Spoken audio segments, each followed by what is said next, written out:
여러분은 어느 날 갑자기 내 배우자가 집을 나가버린다면 어떻게 하시겠어요? 그래, 잘 됐다. 잘 먹고 잘 살아라. 나도 나 혼자 잘 먹고 잘 살란다 하고 자식이고 가정이고 다 버리고 새로운 인생길을 찾아 나서겠습니까? 혼자서라도 끝까지 가정을 잘 지키며 회복의 때를 기다리겠습니까?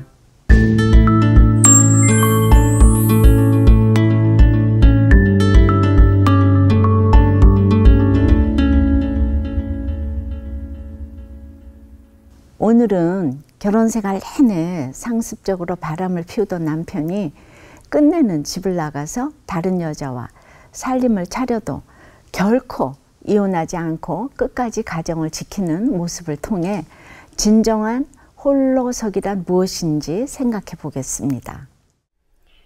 저는 홀로서기 하는 여자입니다. 남편은 15년 전 저를 떠나 내연녀와 살림을 차리고 아들까지 낳아 살고 있습니다. 그럼에도 이혼은 절대 안 된다는 목사님의 말씀에 따라 끈질기게 호적을 지켜내고 있습니다. 고난을 축복으로 여기며 오늘 주시는 말씀으로 하루를 살아가는 저의 구원 이야기를 들려드리려고 합니다. 여보, 안 돼. 나 애들 없이 못 살아. 애들이 날 따라 간대잖아. 니들이 어떻게 엄마한테 이럴 수가 있니? 좀 그만해. 야, 너희들 차에 가 있어. 빨리.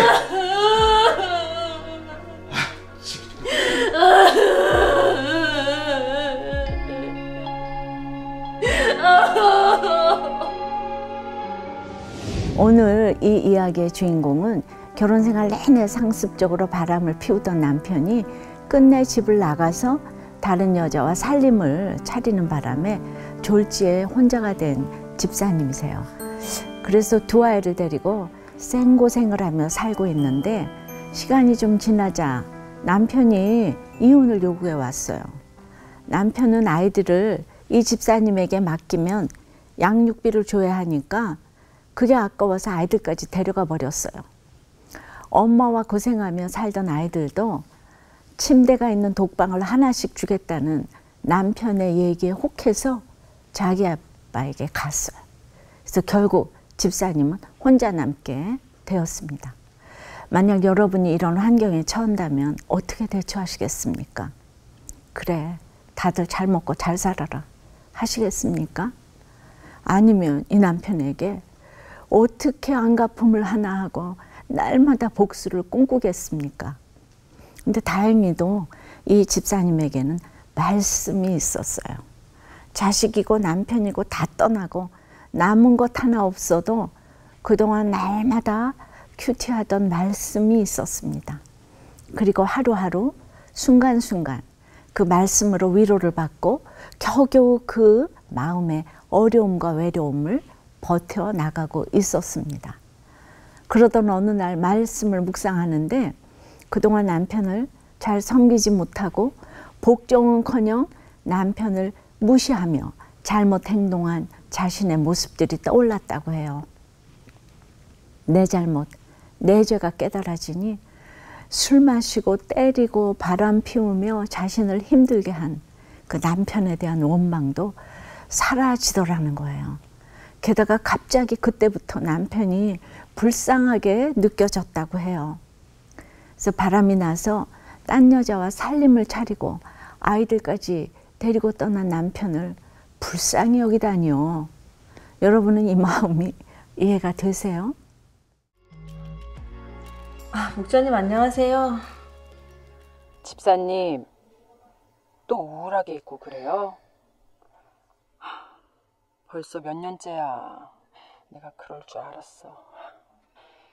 이럴 때일수록 말씀 보고 기도하고 공동체 잘 붙어가야 되는 거 아시죠? 많은 공동체가 집사님 위해서 기도하고 있어요. 네, 목사님. 가끔 외롭고 그렇긴 해도 남편을 원망하거나 그러진 않아요. 그동안 말씀 보고 양육받으면서 돌아보니까 오히려 제가 남편을 무시하고 잘못한 것들이 많이 생각나더라고요.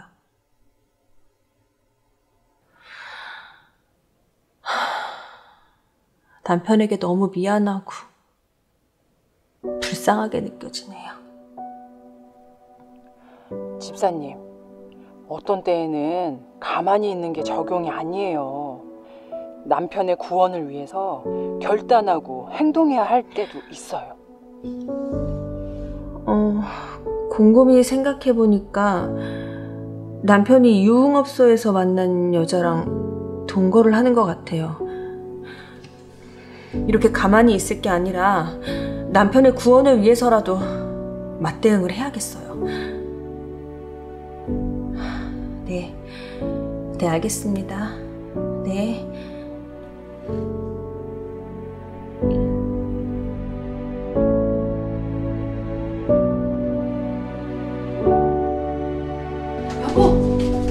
여보! 왜? 무슨 일이야? 나 무서워 죽겠어. 맨날 저렇게 저 여자 집 앞에서 진치고 있잖아. 우리 이사 가자. 어? 그래, 가자.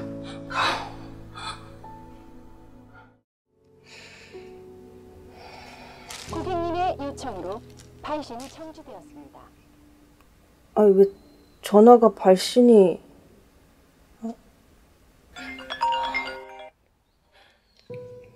여보세요?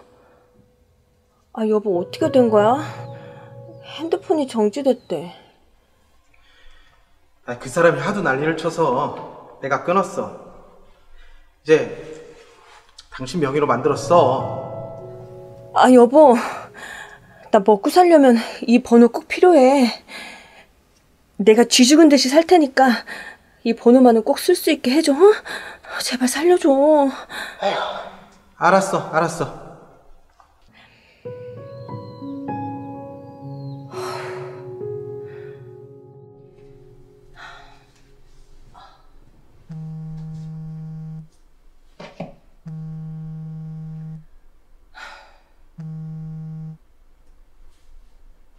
야, 너 진짜 끈질기다. 왜 이혼을 안 해주는데? 너랑 끝난 사이잖아. 내가 늘 말하지만 난 이혼 절대 안 할 거야. 기가 막혔어. 야, 됐고. 근데 너 왜 내 남편 돈을 써, 네가? 남편? 네 남편. 너 무슨 도둑이니? 양심도 없어? 거지도 아니고. 네 이름으로 핸드폰 사서 써라. 왜 내 남편 명의로 핸드폰 요금을 내게 해?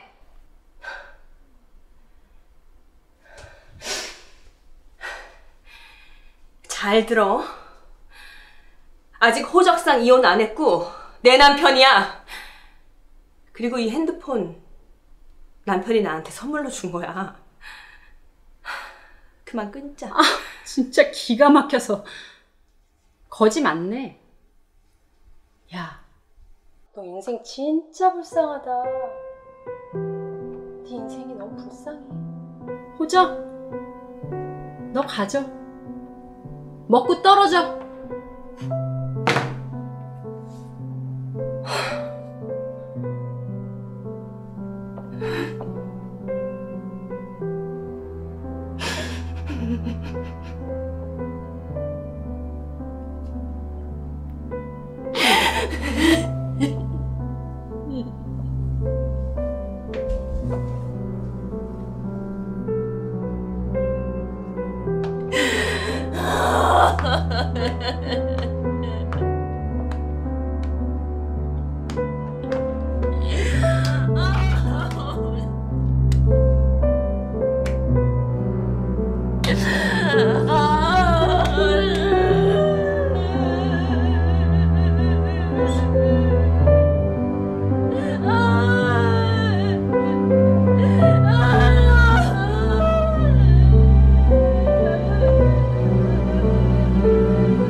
하는 남편을 향하여,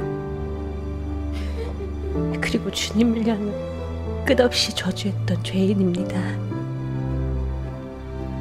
이렇게 제가 당하는 수치와 조롱은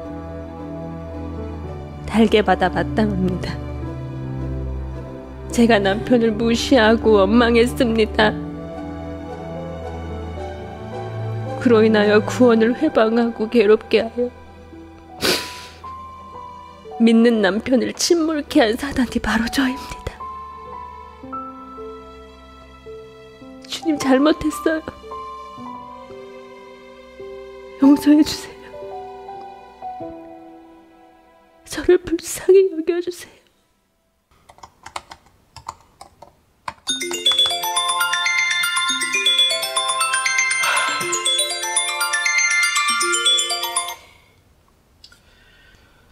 왜? 여보,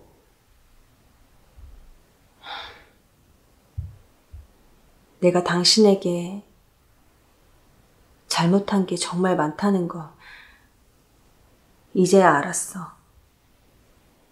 당신을 무시하고 원망하기만 하는 나 때문에 정말 힘들었겠다. 정말 미안해. 그래도 이제 그 여자에게 이런 욕들은 그만 들어도 되지 않을까? 당신이 그 여자에게 잘 이야기해 줄 수 있잖아, 응? 이제 나랑 애들 보호해주면 좋겠어.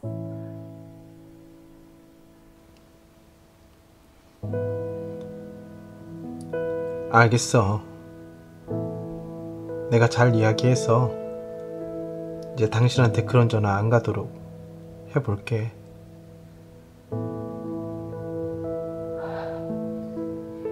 고마워.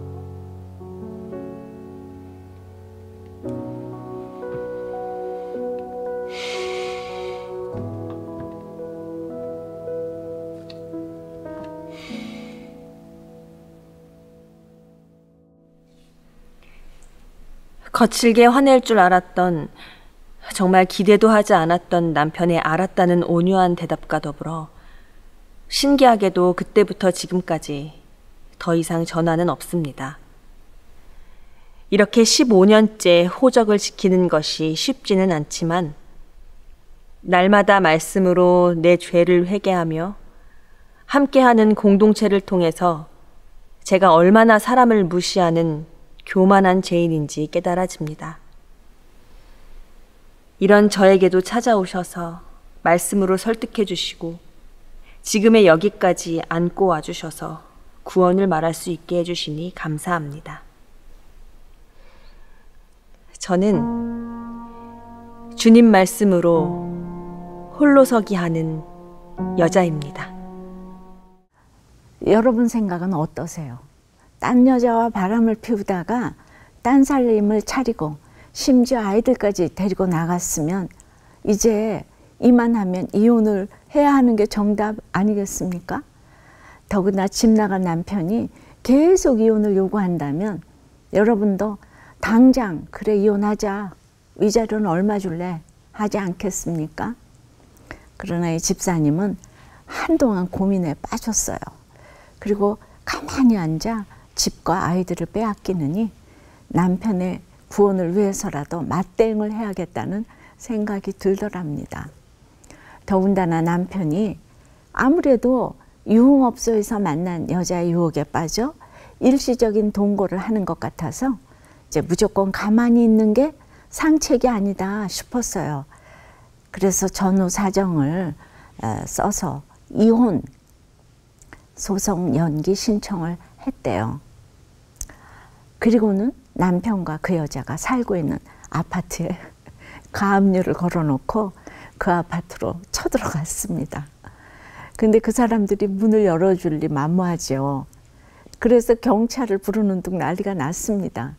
그런데 경찰도 이 집사님의 행동이 당연하다고 생각했는지 말리지도 잡아가지도 않았대요. 그래서 당당하게 그 집에 들어가 밥도 해 먹고 커피도 마시면서 같이 살았어요. 이분의 남편은 그동안 너무 착하게 참고만 살았던 아내가 그렇게까지 하리라고는 상상도 이제 못한 거죠. 그래서 그만 기가 눌렸는지 남편이 여자를 데리고 집을 나가버리고 말았어요. 이 집사님도 자신이 그렇게까지 할 줄은 상상도 못했다고 해요. 그저 참고 포기하고 아이들만 바라보며 사는 것이 전부인 줄 알았으니 오죽했겠습니까? 그런데 아이들과 남편을 사랑하는 마음이 이전에 없던 용기를 내게 한 것이에요. 온전한 사랑은 두려움을 내어쫓는다고 했는데 두려움이 없으니까 그런 지혜가 생긴 것이죠. 그것으로 끝이 아닙니다. 내 가정을 지키겠다는 마음으로 수치를 무릅쓰고 지내면서 지금까지 그 누구에게도 전하지 못했던 복음을 남편은 물론 남편의 여자에게까지 전했다는 거죠. 주 안에서 온전히 사랑할 때 이런 지혜가 나옵니다. 이 얼마나 큰 사랑이요 지혜로운 복종입니까? 또 이런 경우도 있어요. 애국같이 화려한 생활을 꿈꾸며 불신 결혼했던 한 집사님이 애굽의 종살이를 혹독히 치른 간증을 공동체에 고백을 했어요. 개업이었던 남편은 병원에서 스트레스를 받고는 집에만 들어오면 술을 마시고 자신에게 폭언을 일삼았답니다. 그런데 그렇게 술을 마신 탓인지 의사 남편이 결국 암에 걸리고 가출까지 해버렸어요. 알고 보니 이 집사님 몰래 딴 살림을 차려놓고는 혼외자까지 나와서 아예 그 집에 눌러 앉은 것이에요. 그것으로 이 집사님의 고난은 끝이 아니었어요. 자녀일 때문에 동사무소에서 민원 서류를 떼다가 불과 한 달 전에 남편이 사망한 사실을 뒤늦게야 알게 된 거예요. 화려하고 행복한 결혼을 꿈꾸던 집사님이었기 때문에 남편과 평생 함께하리라 믿었고 비록 10년 넘도록 외도를 하여도 내 자리를 잘 지키고 있으면 언젠가는 남편이 돌아오리라 믿었지요. 그런데 결국 돌아온 것은 참으로 어처구니 없는 소식뿐이었습니다. 이 집사님은 그날 어떻게 집으로 돌아왔는지 기억조차 안 날 정도로 큰 충격을 받았어요. 앞으로 혼자 살아가야 할 날들을 생각하니 눈앞이 캄캄했습니다. 게다가 이 의사 남편이 죽으면서 모든 재산을 첩과 혼의 아들에게 남겼다는 사실을 알고는 절망하며 처절하게 울 수밖에 없었습니다. 이 집사님은 남편의 죽음보다 첩에게 넘어간 재산 때문에 더욱 격분했습니다. 그러다 어느 날 아이들에게 아빠의 죽음을 담담히 알리고는 뒤늦게 아이들과 함께 남편이 묻힌 곳을 찾았습니다.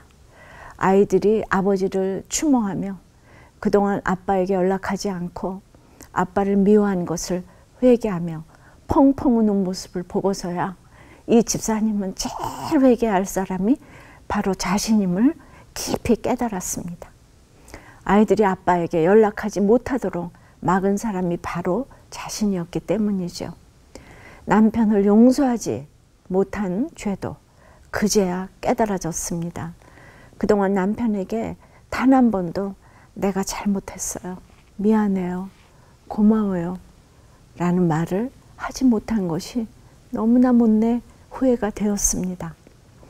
남편의 돈과 명예는 취하면서 힘들고 지친 남편의 영혼에는 무관심했기에 남편에게 교회 같이 가자란 말을 한 번도 못한 죄도 깨달아졌습니다. 그러니 여러분, 이렇게 남편이 죽는 고난이 와도 그 고난을 통해 자기 죄를 깨달을 수 있다면 이것이 축복 아닙니까? 이 집사님은 집으로 돌아오는 길에 아이들에게 이제 엄마는 예수님을 신랑으로, 너희는 하나님을 아빠로 여기고 더 열심히 살자고 했습니다. 주님의 마음과 사랑을 깨닫고 우리 가정을 지켜주실 분은 오직 주님뿐임을 고백하게 되었습니다. 비로소 홀로 서기가 된 것이죠. 저도 그랬어요. 성경을 보기 전에는 남편이 곁에 있어도 참 외로웠습니다. 남편이 주님을 만나지 못했기에 저와는 육의 대화만 했어요. 하나님께서 영적인 외로움을 저에게 주셨기에 성경을 묵상하며 홀로 서기가 절로 되었습니다. 그야말로 주 안에 갇힌 것입니다. 그러다 보니 또 늘 전도만 하게 되었어요. 종일 이 큐티 책을 펴놓고 있으니 누구한테 전화가 와도 그날 본문으로 나눔을 했어요. 그러다 간혹 장을 보러 시장에 가도 전도를 하고 남편이 운영하는 병원으로 내려갈 일이 있으면 병실마다 들려 또 전도를 했습니다. 남편은 제게 돈도 제대로 주지 않고 나가지도 못하게 했지만 그런데 그것 때문에 불편한 곳이 이제 없어졌어요. 또 생활비 안 준다고 불평이 안 나오고 그냥 뭐 10만 원 주면 그 10만 원에 순종을 했어요. 남편이 왜 반찬 이것밖에 안 되냐고 해도 가만히 있었어요. 당신이 생활비 조금밖에 안 줘서 그런다. 뭐 이런 대꾸도 안 했어요. 그냥 안 주면 안 주는 대로, 주면 주는 대로. 자유함이 제가 100%, 1000% 생겼어요. 주님을 알게 되니까. 예. 이제 말씀이 깨달아지니까 모든 것이 이렇게 자유함이 생겼어요. 30대 나이에 정말 육적으로 혼자가 되었어도 오늘날 이렇게 큐티 사역을 할 수 있었던 것은 그렇게 홀로서기 훈련이 이미 잘 되어 있었기 때문입니다. 주위의 여자 집사님들을 살펴보면 너무 가정에 얽매이고 남편에게 얽매이고 자식에게 얽매여서 자기 인생을 못 사는 것 같아요. 자기 시간도 가지고 책도 읽고 자기 삶을 만들어 가야 하는데 좀처럼 혼자서 무엇 하나 제대로 못하는 것 같습니다. 그러니 혼자서 여기도 못 가고 저기도 못 가고 하는 것은 종속적이기 때문입니다. 그러니 뭐가 좀 안 풀리면 남편 탓, 애들 탓을 하죠. 또 남편이 바쁘고 애들이 커서 각자의 삶에 여념이 없으면 집에 혼자 남아 자신이 버림받았다고 생각하죠. 인생을 헛산 것 같다고 불안해하고 결혼을 후회합니다. 결혼을 해도 그 가정에 종속이 되면 안 됩니다. 왜죠? 사도 바울이 그랬죠. 너희는 값으로 사신 것이니 사람들의 종이 되지 말라. 너희는 각각 부르심을 받은 그대로 하나님과 함께 거하라고 했죠. 내 곁에 남편이 있고 자식이 있어도 그렇습니다. 각자의 자리에 부르심 받은 그대로 하나님과 함께 거해야 합니다. 진정한 홀로서기란 바로 이런 것입니다. 정말 매력 있는 사람은 배우자가 있든 없든 배우자 때문에 어떤 고난에 사로잡히든 말씀에 의지해서 잘 살아가는 사람입니다.